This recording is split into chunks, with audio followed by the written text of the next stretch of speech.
Obviously, everybody's been talking about the big announcements from Marvel Studios at San Diego Comic-Con, but I want to talk about the Marvel Legends reveals because we did just get a Hasbro Pulse Marvel Legends panel at San Diego Comic-Con. We got some pretty sweet reveals as well, so we're going to be going over all of them, breaking them down, as well as that big new HasLab, which was also revealed. So, guys, without further ado, let's go ahead and let's jump into this.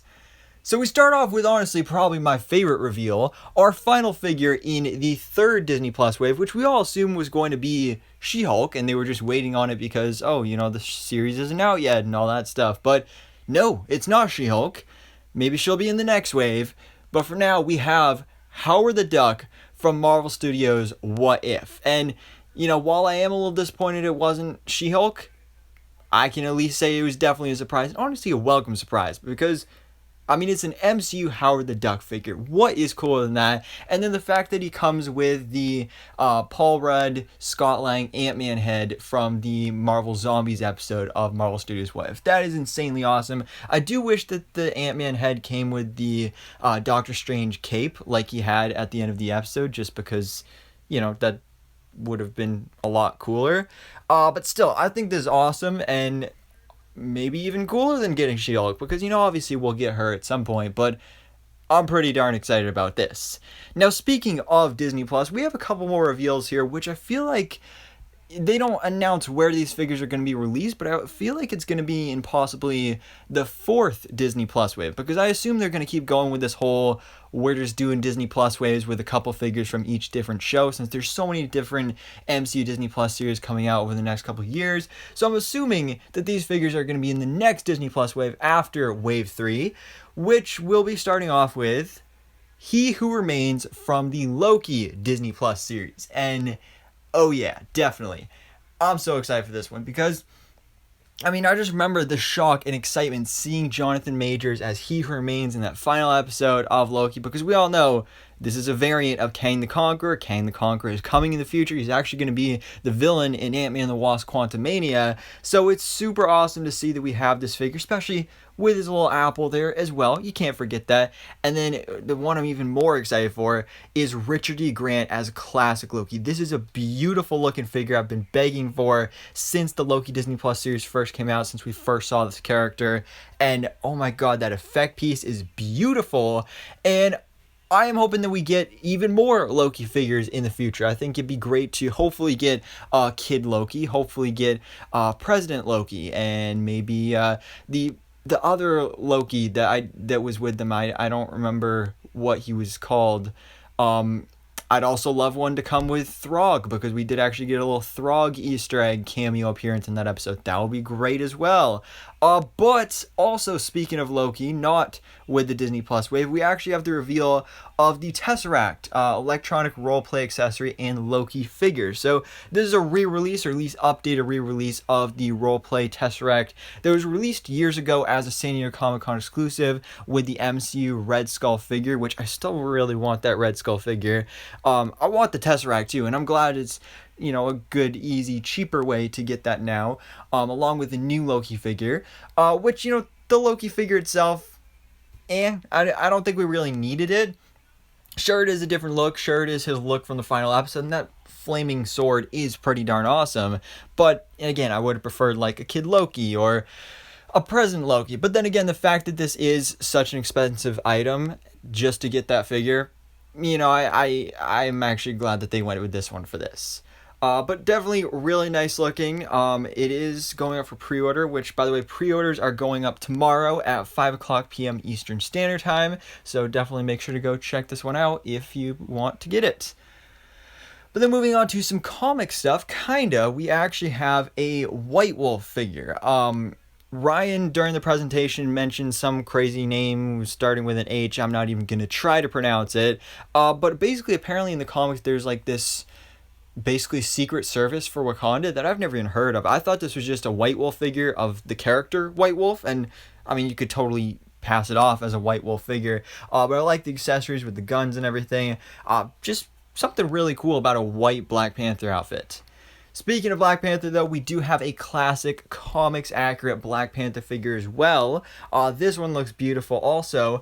And these two figures, I'm assuming, are going to be part of the Black Panther Wakanda Forever wave, because Ryan was very playing coy about that during the panel. He was like, I think it was Jesse who said, like, oh, where are these going to be released? Oh, well, you may find out soon, like by the end of this weekend, because of course tomorrow is the Marvel Studios movies panel. So chances are we're going to be getting our first trailer for Black Panther Wakanda Forever, which means they can reveal the rest of the movie figures, which I'm assuming, just based off everything we know about this movie, it'll probably be Shuri, Okoye, which is probably why they didn't re-release the Okoye Build-A-Figure for the Black Panther Legacy wave, just because it's such a similar suit.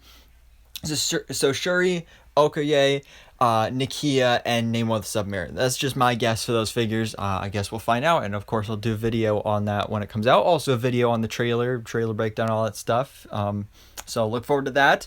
But now moving on to the comic side of things, for real this time, we have the Sentry, which is going to be a Walgreens exclusive later this year. This is a really cool looking figure, especially that alternate head sculpt with like the almost like a Ghost Rider type thing going on there with the skull and the flaming hair. This one looks pretty cool.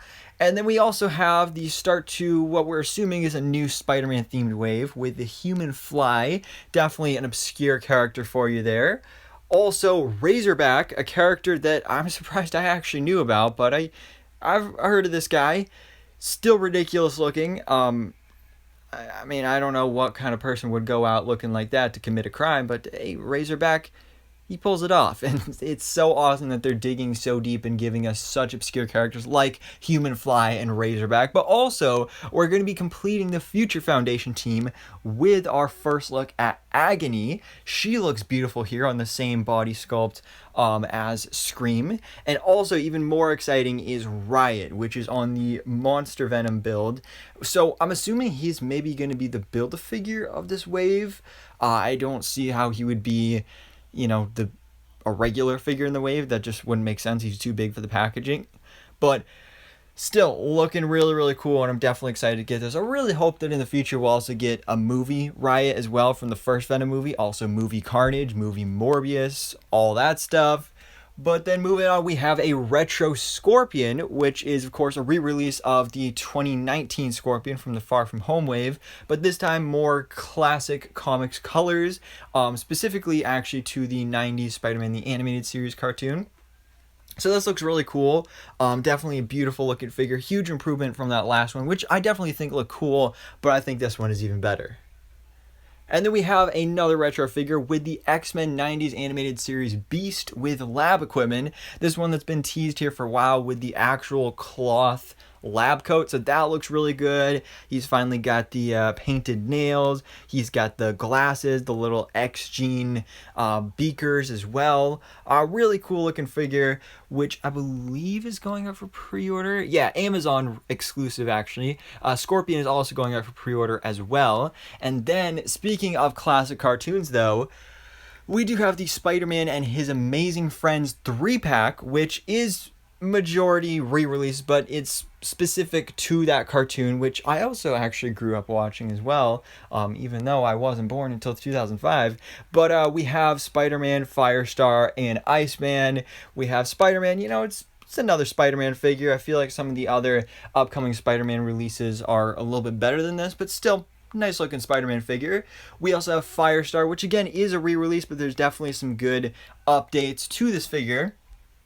And then finally, the most new one is Iceman, which does actually have the cell shading on it, which some of these other figures with the cell shading to make it look like the animated version of these characters looks kind of meh.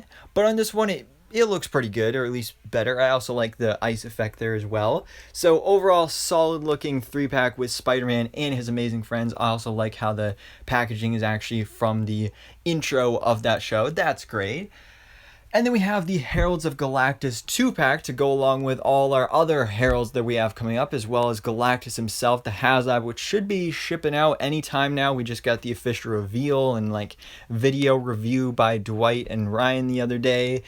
So now you have Terrax and the Fallen to go along with the Silver Surfer, Frankie Ray Nova, and Morg from that HasLab Galactus, as well as the upcoming Fire Lord. Let's see. I don't think there's any other upcoming ones. But anyway, we do have Terrax, which they haven't done since Toy Biz days, but he's like a classic Galactus Herald, so I'm glad to see that he's finally done here. He looks great, as well as the Fallen, a character that I'm not familiar with, but he definitely looks really, really cool. I mean, it's basic, just two different colors, but really, honestly, visually beautiful to see with that like sparkly translucent blue on the kind of matte bluish purple there. I really like the look of this figure.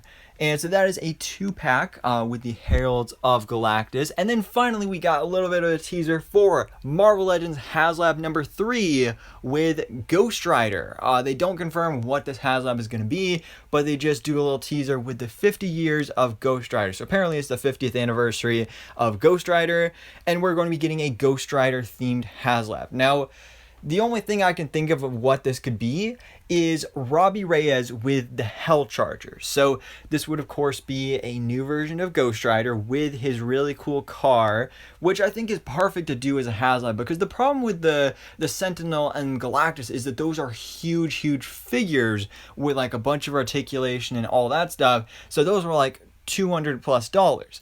This I feel like could be a lot cheaper and more affordable for the average customer, I think I'd say. So I feel like this would be maybe around the more $100-ish price range, but I think it'd be pretty cool, because then as stretch goals you could do other Ghost Riders as well. Like you could do a Johnny Blaze Ghost Rider, you could do his motorcycle, you could give us a Danny Ketch Ghost Rider, you could re-release the Cosmic Ghost Rider, you could give us some other Ghost Riders. I believe there was a female one in the comics at one point. I believe there was one that rode a horse and was like part cowboy.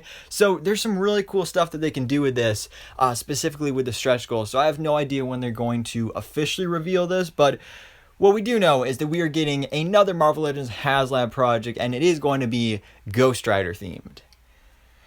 But guys, those are all the big reveals from today's San Diego Comic-Con panel for the Hasbro Marvel Legends line. I'm super excited for this stuff, especially the MCU stuff, the Disney Plus stuff with Howard the Duck and the Loki figures, and also some of the stuff with the Heralds of Galactus, and especially this HasLab for Ghost Rider as well.